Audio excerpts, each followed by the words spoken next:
Сэлэнг аймгийн иргэдийн төлөөлөгчдийн хурлын 2025 оны үйл ажиллагааны тайлан. 2025 онд Сэлэнг аймгийн иргэдийн төлөөлөгчдийн хурал орон нутгийн хөгжил, бодлого шийдвэрийн хэрэгжилтийг хангах чиглэлээр аймгийн засаг даргын үйл ажиллагааны хөтөлбөрийг хэлэлцэн баталж, ард иргэдэд сурталчлан мэдээлэх,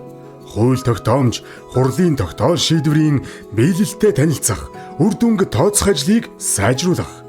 Төрөөс иргэдэд үзүүлж байгаа үйлчлэгээний чанар хүртээмж, үр нөлөөг дээшлүүлэхэд хурлаас тавих хяналт, бодлого шийдвэрээр дэмжих гэсэн 3 зорилтыг дэвшүүлэн ажиллалаа. Аймгийн иргэдийн төлөөлөгчдийн хурлын 2025 оны ажлын төлөвлөгөөнд хурлын хурал даанаар хэлэлцэх 44 асуудал, зөвлөлийн хурлаар хэлэлцэх 8 асуудал, хяналт шалгалтын 6, иргэдтэй ажиллах 3, сургалт семинарын 2, мэдээлэл сурталчилгааны 5, нийт 69 ажил арга хэмжээг төлөвлөн хэрэгжүүлж ажиллалаа. Хурлын хуралдаан 2025 онд аймгийн иргэдийн төлөөлөгчдийн хурал 5 удаа 92% дундаж эрсдэлтэйгээр хуралдаж 61 асуудал хэлэлцэн 56 тогтоол баталсан байна. Тухайлбал аймгийн иргэдийн төлөөлөгчдийн хурлын 4-р хуралдаанаар аймгийн засаг даргын 2025-аас 2028 оны үйл ажиллагааны хөтөлбөрийг бүсийн хөгжлийн төлөө хамтдаа эрхэм зорилгын хүрээнд 4 бүлэг 180 ажил арга хэмжээтэйгээр баталж, мөн хуралдаанаар төвийн бүсийн нэгдсэн сүлжээнд ажиллах ус хуримтлуурт, усан цахилгаан станц төслийн барилга байгууламж баригдах газрыг улсын тусгай хэрэгцээнд авах саналыг дэмжиж, Монгол улсын засгийн газарт уламжлан хүргүүлээд байна. Мөн тус хуралдаанаар Сэлэнг аймгийн нутаг дэвсгэрт түгээмэл тархацтай ашигт малтамлын хайгуулын тусгай зөвшөөрөл хүссэн аж ахуй нэгжүүдийн хүсэлтийг хэлэлцэж санал өглөө. Аймгийн иргэдийн төлөөлөгчдийн хурлын 5-р хуралдаанаар аймгийн 2024 оны хөгжлийн жилийн төлөвлөгөөний биелэлтийг хэлэлцэн, биелэлтийг 95% гэж үнэллээ. Мөн тус хуралдаанаар аймгийн 2025 оны хөгжлийн жилийн төлөвлөгөө аймгийн нутаг дэвсгэрээс ахуйн зориулалтаар агнах барих амтны тоо хэмжээний дээд хязгаар, аймгийн газар зохион байгуулалтын ерөнхий төлөвлөгөөнд өөрчлөлт оруулах зэрэг асуудлыг хэлэлцэн шийдвэрлсэн байна.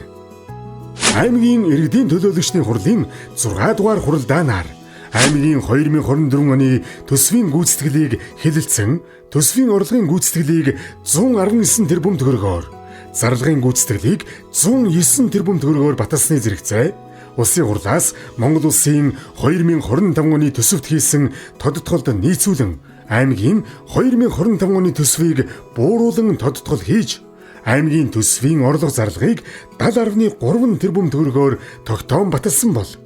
мөн тус хуралдаанаар хэлэлцэн баталсан Сэлэнг аймгийн хөдөө аж ахуйг хөгжүүлэх 2030 бодлогын баримт бичиг нь манай аймгийн хөдөө аж ахуйн салбарын дунд хугацааны хөгжлийг хангахад чиглэгдсэн бодлогын суур баримт бичиг болж байгаа юм. Мөн Сэлэнг аймгийн нутаг дэвсгэрт мөрдөх мал эмнэлгийн үйлчлэгээний зардлын жишг үнэлгээг шинжилэн тогтоосон байна. Аймгийн иргэдийн төлөөлөгчдийн хурлын 7-р хуралдаанаар аймгийн 2026 оны хөгжлийн жилийн төлөвлөгөөг 196 арга хэмжээг хэрэгжүүлэхээр шийдвэрлэж, мөн Сэлэнг аймагт ажиллах чадварлаг боловсон хүчний нөөцийг бүрдүүлэх, оюутан залуусыг дэмжих зорилго бүхий нутгийн оюутан хөтөлбөр 2025 онд ойгоос үйлдвэрлэлийн болон ахуйн зориулттай хэрэглээний мод түлээ бэлтгэх нэмэлт болон тодтогсон хуваар 2026 онд бэлтгэх модны хуваарийг тус хэлэлцэн баталлаа. Аймгийн иргэдийн төлөөлөгчдийн хурлын 8-р хуралдаанаар 2026 оны орон нутгийн төсвийг 71.1 тэрбум төгрөгөөр орлого зарлагыг тэнцвэржүүлэн баталж, ерөнхий боловсролын сургуулиудын багш сурагчдыг харилцан туршлах судлуулах, хөгжих орчин нөхцөлийг сайжруулах зорилго бүхий багш сурагч солилцоо, сургалтын байгууллага, тоног төхөөрөмж 2 хөтөлбөрүүд, ард иргэдийг түүх соёлоороо бахархах, нутаг орноо олон нийтэд сурталчлан таниулахад чиглэгдсэн Сэлэнг хувьсгалын үлгийн нутаг хөтөлбөр, зарим сумдын хөгжлийн ерөнхий төлөвлөгөөг хэлэлцэн баталсан бол, мөн хуралдаанаар Сэлэнг аймгийн төв Сүхбаатар суманд баригдаж буй 70 мегаваттын дулааны цахилгаан станц барих төслийн нэршлиг Сэлэнг дулааны цахилгаан станц гэж өөрчлөн тогтоов. Үүнээс гадна дээрх хуралдаануудаар 31 байгууллагын 611.8 сая төгрөгийн үндсэн хөрөнгийг агтлах, 20 байгууллагын 2 тэрбум 2.6 сая төгрөгийн хөрөнгийг балансаас балансад шилжүүлэх, 24 байгууллагын 46 нэр төрлийн хөрөнгийг дуудлага худалдаагаар худалдахаар шийдвэрлэж, худалдах доод үнийг тогтоох зэрэг өмч хөрөнгийн асуудлаар 8 тогтоол баталж, мөн сүм хийд шашны байгууллагаас ирүүлсэн хүсэлтийг хэлэлцэн 2 сүмд үйл ажиллагаа явуулах зөвшөөрөл шинээр болгож 11 сүмийн зөвшөөрлийн хугацааг сунган шийдвэрлэлээ. Аймгийн иргэдийн төлөөлөгчдийн хурлын зөвлөл хороодын ажлын талаар. Тайланд хугацаанд аймгийн иргэдийн төлөөлөгчдийн хурлын зөвлөл 7 удаа хуралдаж, хурлын хуралдаанаар хэлэлцэх 63 асуудлыг урьдчилан хэлэлцэж, санал дүгнэлт гарган хуралдаанд өргөн барьж ажилласан байна. Мөн хурлын зөвлөлийн гишүүд болон зарим төлөөлөгчид шинээр байгуулагдсан аймгийн засаг даргын тамгын газрын дэргэдэх телекамерын хяналтын дэд төв болон биеийн тамир спортын газрын дэргэдэх сорилын төвийн үйл ажиллагаатай танилцлаа. Хурлын 5 бодлогын хороо тайланд хугацаанд 21 удаа хуралдаж, хуралдаанаар хэлэлцэх 54 асуудлыг урьдчилан хэлэлцэж, санал дүгнэлт гарган ажиллажээ. Үүнээс гадна аймгийн иргэдийн төлөөлөгчдийн хурлын даргын захирамжаар байгуулагдсан ажлын хэсэг, хөдөр, ёроо, түшиг, мандал, баян гол сумдад байгаль орчныг хамгаалах тухай болон ашигт малтмалын тухай хууль тогтоомжийн хэрэгжилтийг шалган танилцаж, ашигт малтмалын хайгуулын болон ашиглалтын үйл ажиллагаа явуулж байгаа аж ахуй нэгж, байгууллага, бичил уурхай эрхлэгчдийн төлөөлөлтөд уулзан шалган танилцах явцад илэрсэн алдаа дутагдлыг арилгах талаар холбогдох байгууллага, албан тушаалтнуудад үүрэг чиглэл өгч санал солилцож ажилласан байна. Мөн бүсчилсэн хөгжил, дэд бүтэц, үйлдвэрлэл, хөдөө аж ахуйн бодлогын хороо, атрын 4-р аяны бэлтгэл ажлын явц, жижиг дунд үйлдвэрлэлийн сангийн зээл олголт болон сумдын газар зохион байгуулалтын талаар холбогдох албан тушаалтан, зарим аж ахуй нэгж, иргэдийн төлөөлөлтөд уулзан мэдээлэл сонсож хэлэлцүүлэг зохион байгуулсан бол нутгийн удирдлага, хууль хяналт, цахим бодлогын хороо, нийгмийн бодлого, хүний хөгжил, ёс зүйн бодлогын хороод хамтран зарим сүм хийдийн үйл ажиллагаатай газар дээр нь танилцаж, холбогдох хууль тогтоомжийг хэрэгжүүлж ажиллах талаар зөвлөн тусалж чиглэл өгч ажиллалаа. Төлөөлөгчийн үйл ажиллагаа чадваржуулах сургалт.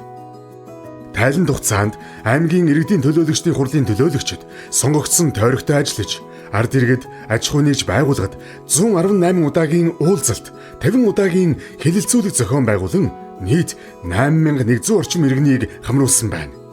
Уулзалт хэлэлцүүлгийн үеэр гарсан 439 санал хүсэлтээс 336-д нь холбогдох хууль тогтоомжийн хүрээнд газар дээр нь хариу өгсөний зэрэгцээ, зарим санал хүсэлтүүдийг холбогдох байгууллага, албан тушаалтнуудад уламжлан ажиллажээ.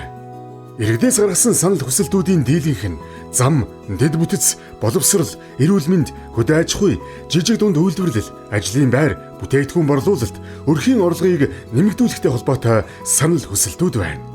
Төлөөлөгчдийг сургаж, чадваржуулах, туршлах, судлуулах чиглэлээр дараах ажлыг зохион байгууллаа. Тухайлбал, нэгдсэн үндэсний байгууллагын хөгжлийн хөтөлбөр, Монгол Улсын хурлын тамгын газраас зохион байгуулсан бид эмэгтэйчүүд сэдвт арга хэмжээнд аймаг сумын иргэдийн төлөөлөгчдийн хурлын 46 эмэгтэй төлөөлөгчийг хамруулсан бол аймгийн иргэдийн төлөөлөгчдийн хурлын төлөөлөгчдийг бүгд найрамдах Хятад ард улсын Гуанчжоу хотод зохион байгуулагдсан Кантон Фэр 2025 олон улсын техник технологийн үзэсгэлэнд оролцуулж, хөдөө аж ахуй, газар тариалан, жижиг дунд үйлдвэрлэлийн орчин үеийн техник технологийн хөгжил дэвшилтэд танилцуулан сургалтанд хамруулж туршлага судлууллаа.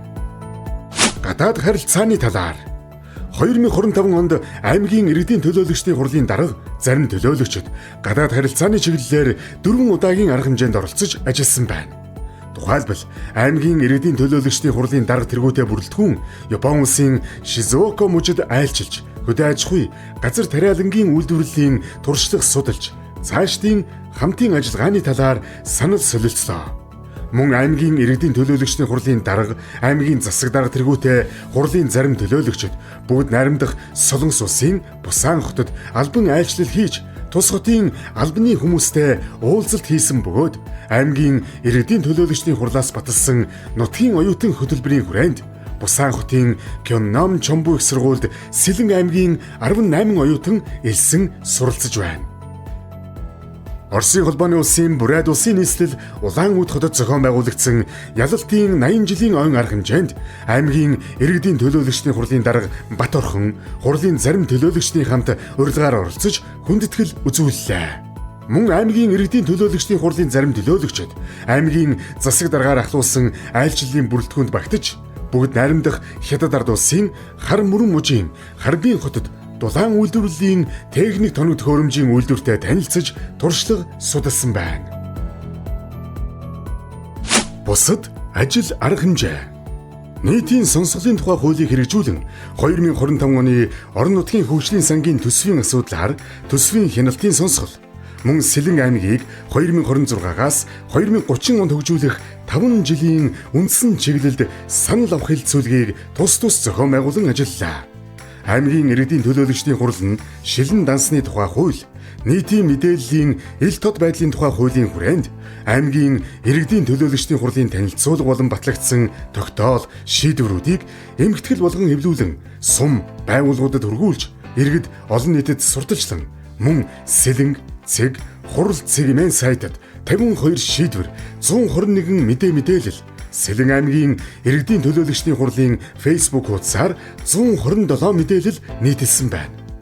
Мөн шинээр сонгогдсон сумдын иргэдийн төлөөлөгчдийн хурлын дарга, нарийн бичгийн дарга, ажлын албаны мэргэжилтнүүдэд зориулсан чадварчуулах сургалтыг зохион байгуулж, сумдын иргэдийн төлөөлөгчдийн хурлын ажлын албанд зөвлөн туслах, үйл ажиллагаанд арга зүйн дэмжлэг үзүүлэх чиглэлээр 17 суманд ажиллалаа. Сумдын иргэдийн төлөөлөгчдийн хурлын дарга, засаг дарга нарыг Улаанбаатар хотод үндэсний үйлдвэрлэгч Апу, Эвсэг, Mind Tech компаниудын үйлдвэрлэл, худалдаа үйлчлэгээний төвүүдийн үйл ажиллагаатай танилцуулах ажлыг зохион байгуулан Монгол улсын ерөнхийлөгчийн санаачилсан хүнсний хувьсгал хөдөлгөөн, цагаан алт хөтөлбөрийн хүрээнд цаашид хамтран ажиллах талаар санал солилцуулсан байна. Үүнээс гадна аймаг сумдын иргэдийн төлөөлөгчдийн хурлын төлөөлөгчдийн дунд зохион байгуулсан 3 төрөлт спортын нөхөрсөг тэмцээнд 19 багийн 319 төлөөлөгч оролцож хурд хүч авахаалцсан байгаа сорилоо. Аймгийн гэмт хэрэгээс урьдчилан сэргийлэх салбар зөвлөл. Аймгийн иргэдийн төлөөлөгчдийн хурлын даргын хуулиар хүлээсэн чиг үүргийн хүрээнд аймгийн гэмт хэрэгээс урьдчилан сэргийлэх ажлыг зохицуулах салбар зөвлөл нь 2025 онд нийт 6 бүлэг 34 ажил арга хэмжээг төлөвлөн хэрэгжүүллээ. Үүнд гэмт хэрэгээс урьдчилан сэргийлэх ажлыг эрчимжүүлэх чиглэлээр хэлэлцүүлэг зөвлөгөөнийг 4, сургалт нөлөөллийн арга хэмжээг 19, хяналт шалгалтын ажлыг 19 удаа тус зохион байгуулж ажилласан. Гэмт хэрэгтэй тэмцэх чиг үүрэг бүхий байгууллагуудын үйл ажиллагаанд дэмжлэг үзүүлж, хуульд заасан чиг үүргээ хэрэгжүүлэхэд нь шаардлагатай техник хэрэгсэл, тоног төхөөрөмжийн зардлыг санхүүжүүлэн шийдвэрлэж ажиллалаа. Тухайлбал аймгийн хэмжээний 40 аж ахуй нэгж байгууллагын нийтийн эзэмшлийн талбайд байршуулсан 82 цэгийн 224 камерыг камерын хяналтын дэд төвтэй холбох, цагдаагийн байгууллагад мотоцикл, дрон, энгэрийн камер, гар станц, видео камер, хурд хэмжигч багж, шүүхийн шийдвэр гүйцэтгэх байгууллагад Starlink төхөөрөмж, хяналтын камер, цахим гав зэрэг техник хэрэгсэл, тоног төхөөрөмжийн зардлыг шийдвэрлэн ажилласан байна. Иймхүү Сэлэн аймгийн иргэдийн төлөөлөгчдийн хурал 2025 онд орон нутгийн хөгжлийг дэмжих бодлого шийдвэрүүдийг баталж, хууль тогтоомжийн хэрэгжилтэнд хяналт тавьж, иргэдийн оролцоог нэмэгдүүлэх чиглэлээр төлөвлөсөн ажлуудаа амжилттай хэрэгжүүлэн ажиллалаа.